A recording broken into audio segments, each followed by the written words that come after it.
Hello everyone, welcome back to my channel. আমার দেশের বাড়ির ভিডিও থেকে তোমরা তো আন্দাজই করতে পেরেছিলে নিশ্চয়ই যে আমাদের সোনু মানে আমাদের ভাইপোর অন্নপ্রাশন খুব তাড়াতাড়ি হতে চলেছে। তো কাল হলো সেই বিশেষ দিন, তাই জন্যে আজ আমাদের বাড়িতে মা ষষ্ঠীর পুজোর আয়োজন করা হয়েছিল। আর সেই কারণে আজকে থেকে আমাদের বাড়ির খুব ক্লোজ রিলেটিভসরা চলে আসতেও শুরু করে দিয়েছিল। আমার বাড়ির এত বড় অকেশন আর আমি কাজ করব না, এটা কি করে হয়? তাই আমি দাদার হাতে হাতে বেলুনগুলো লাগিয়ে দিতে একটু হেল্প করে দিচ্ছিলাম।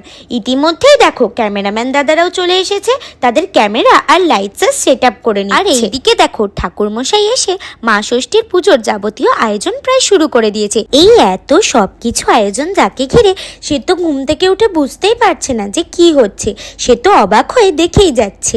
বাড়ির মধ্যে এত বড় অনুষ্ঠান আর বাড়িটাকে একটু সুন্দরভাবে না সাজালে হয় নাকি? তাই আমাদের পুরো বাড়িটাকে লাইট দিয়ে সুন্দরভাবে সাজানো হয়েছিল। চলো এবার গিয়ে দেখি পুজোর আয়োজন কতটা এগোলো। আর ওইদিকে তো বাবুও রেডি হচ্ছে, আজ তোর অনেক ফটোশুট হবে। ওই দেখো শুরু হয়ে গেছে বাবুর ফটোশুট, তার আর পোজ দেওয়ার শেষ নেই। আমাদের সোনু তো এখনো ঠিকঠাক বসতে শেখেনি, তাই পিছনে বালিশ দিয়ে ওকে বসানোর চেষ্টা চলছিল। এর মধ্যে আমাদের রিলেটিভসরাও চলে এসেছিল, তাই এক এক করে সবাই বাবুকে নিয়ে ছবি তুলে নিচ্ছিল। আমাদের বাবু কাম্মা কাকাইকে নিয়ে ছবি তুলবে না, এটা হয় নাকি?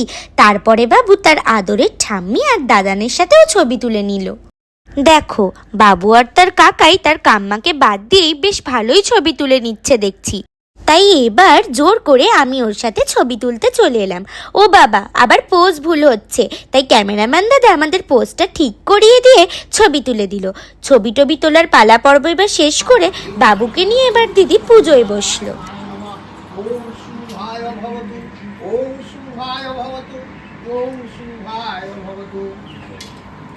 আমরা দুজনে এবার কি করব বুঝতে পারছিলাম না, তাই জন্য একটু ছাদে চলে গিয়েছিলাম। আর ছাদের ডেকোরেশনটাও ছিল দারুণ, তাই 2-3টে ছবি না তুলে পারলাম না।